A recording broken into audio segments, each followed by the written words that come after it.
દ્રષ્ટાંત નાનકડું આપું મૂકતો. સ્વામિનારાયણ ભગવાન વિચરણ કરતા કરતા ભુજ પધારેલા. ભુજ, કચ્છનું ભુજ શહેર. સ્વામિનારાયણ ભગવાન ભુજ પધાર્યા.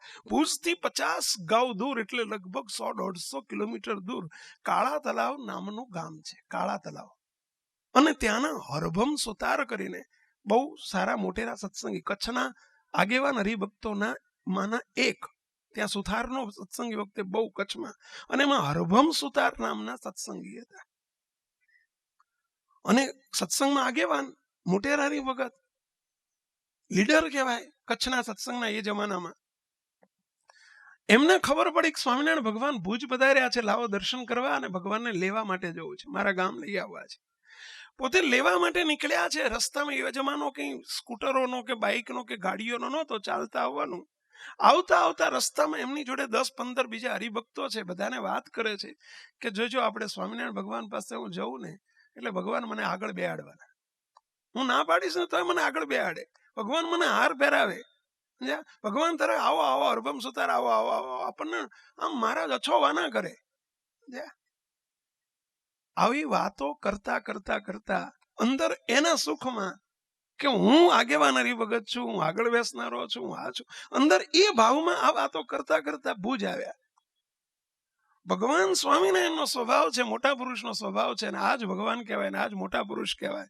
મોટા પુરુષની વ્યાખ્યા સમજજો, ભગવાનની વ્યાખ્યાને સમજજો કે ભગવાનને સત્પુરુષ કોઈ દિવસ, એટલે આ તમે એક પ્રશ્ન પૂછું કે તમારી જોડે 500 રૂપિયા છે અને તમને કોઈક બીજા 100 રૂપિયા આપે તો વધે કે ઘટે? અને 100 રૂપિયા લઈ લે તો વધે કે ઘટે? ઘટે. અહીં આપણે બધા આવીએ છીએ ભગવાનને સંતોની જોડે શું કરવા? આપણા અહંકારને ઓછો કરવા, આપણા માનને ઓછું કરવા. ઓછું કરવા કે વધારવા? તમને બધાને પૂછું છું, ઓછું કરવા આવ્યા છો કે વધારવા આવ્યા છો? તો વધારી, જો તમને અહીંયા માન સન્માન વધુ ને વધુ અમે આપીએ તો વધે કે ઘટે? પહેલા 500 ના 100 આપ્યા તો બધું ઉપરથી 600 થયા. અમે તમને એ વધારવા માટે બોલાયા છે, કઈ ઘટાડવા માટે બોલાયા છે? પણ હકીકત જુદું બને છે ઘણી વખત અમારા મંદિરોમાં એવો કે તમે આવો ને એમાં પૈસાદાર આવે, વ્યવહારે મોટો કોઈ માણસ આવે, કોઈ સુખિયા, ઓહો આમની વાત ના થાય, આમની વાત ના થાય. અમે તમને 2 શબ્દો વઢીને કહીએ જ નહીં, એટલે માન જ આપ કરીએ, એટલે અમે તમારો દોષ વધાર્યો ઘટાડ્યો? તો તમે અહીં વધારો કરવા આવ્યા છો? અમારી જોડે આવીને તમારું હજુ જો અંદરના દોષ વધવાના જ હોય તો પછી અહીં આવવાની જરૂર શું છે? ધોબીને ત્યાં જાઓ કપડું લઈને, અને તોય ધોબીને ત્યાં જઈને કપડું ધોવાના બદલે, ચોખ્ખું થવાના બદલે ઉપરથી વધુ મેલું થઈને આવે તો એ ધોબીને ત્યાં જવાનો અર્થ શું છે? એમ તમે આ બધા ધોબી ઘાટે આવ્યા છો. અત્યારે આ ધોબી ઘાટ છે હો. અહીં આપણા દોષને ઓછો કરવા આવ્યા છીએ, અને તમે અહીંયા અમે તમને માન સન્માન આપીને આમ અછોવાના કરીને હાર દોરા પહેરાઈને તમને ગમે એમ તમે વર મરો, વરની માં મરો, વરનો બાપ મરો, અમારું તરભાણું ભરો, બસ અમને ડોનેશન કરો, અને અમે તમને કંઈ કહીએ જ નહીં, માન સન્માન આપીને તોડી જ નાખીએ તો મુક્તો અમે ડોક્ટર છે ને આત્માના? સ્વામિનારાયણ ભગવાનને નથી ગમતું આ. એટલે શ્રીજી મહારાજ તો અંતર્યામી, મહારાજે જાણ્યું કે હરભમ સુતારને પેલું અહંકાર છે અંદર, હું મોટો હરિભગત છું એનો અહમ, એટલે એમને એનું પોષણ કરતા કરતા આવતા હતા. વાતો ચાલુ છે, કથા વાર્તા ચાલુ છે, ને હરભમ સુતાર 10-15 હરિભક્તોને લઈને આવ્યા છે.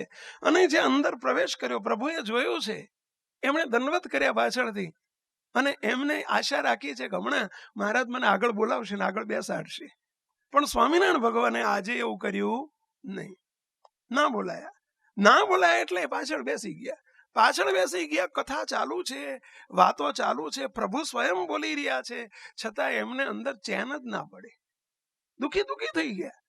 કેમ દુખી થઈ ગયા કહેશો? કેમ દુખી થઈ ગયા? અત્યાર સુધી સુખી હતા, અલ્યા પ્રભુ નતા મળ્યા ત્યારે સુખી હતા, ઉપરથી મળ્યા તો દુખી થવાનું હોય કે વધુ સુખી થવાનું હોય? પરંતુ અત્યાર સુધી સુખ હતું એ શાનું સુખ હતું?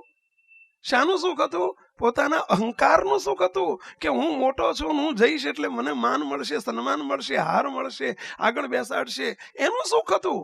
અને એ પ્રભુએ જો આ નાશવંત સુખ ક્ષણિક છે, પ્રભુની જોડે આપણે એના માટે નથી આવતા. અહીં આવનારા કે સત્સંગમાં જનારા કોઈ પણ ક્યારેય એવી ઈચ્છાથી મંદિરોમાં ન જશો, એવી ઈચ્છા ભગવાનને સંત આગળ કદી ન રાખશો. આપણે તો અહીંયા એ બધી ઈચ્છાઓનું મારણ કરવા માટે આવ્યા છીએ, ખંડન કરવા માટે આવ્યા છીએ, એને તોડવા માટે આવ્યા છીએ, અહંકારનો નાશ કરવા માટે આવ્યા છીએ.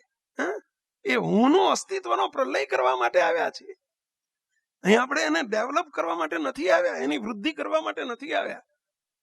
સ્વામિનારાયણ ભગવાને જાણીને આજે ન બોલાયા અને પાછળ બેસવા દીધા. કથા ચાલી, કલાક ચાલી, પણ અંદર ઉદ્વેગનો પાર નહીં. અંદર શું વિચારે ચડ્યા સાંભળજો. અરે આજ સુધી ભગવાન મને કાયમ હું આવતો ને તો આગળ બેસાડતા, આગળ બોલાવતા, આગળ મને માન આપતા, મને આવો આવો કરતા. હારું આજે મને ભગવાને જોયો તોય તે મને બોલાયો નહીં. તે ખરેખર ભગવાનને જેથી સંખ્યા નથી ને કોઈ, તેથી આપણને બોલાવતા હતા. હવે બધા હરિભગત વધી ગયા ને એટલે ભગવાનને માન આવી ગયો છે. શું સંકલ્પ થયો? ભગવાનને માન આવી ગયું છે. એટલે ભગવાનને માન આવ્યું છે કે એમને આવ્યું છે? કહેશો તમે કોને આવ્યું? પરંતુ અરીસામાં તમે જે આકૃતિ તમે ઉભા રહો ને અહીં ડાઘ હોય ને એટલે સામે એ ડાઘ દેખાય જ. અને દેખાય અરીસાનો ડાઘ નથી, તમારા મોં ઉપરનો ડાઘ છે. સમજ્યા?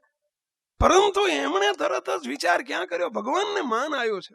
અને આ જ્યાં સંકલ્પે ચડ્યા છે, અરે દુઃખી થઈ ગયા.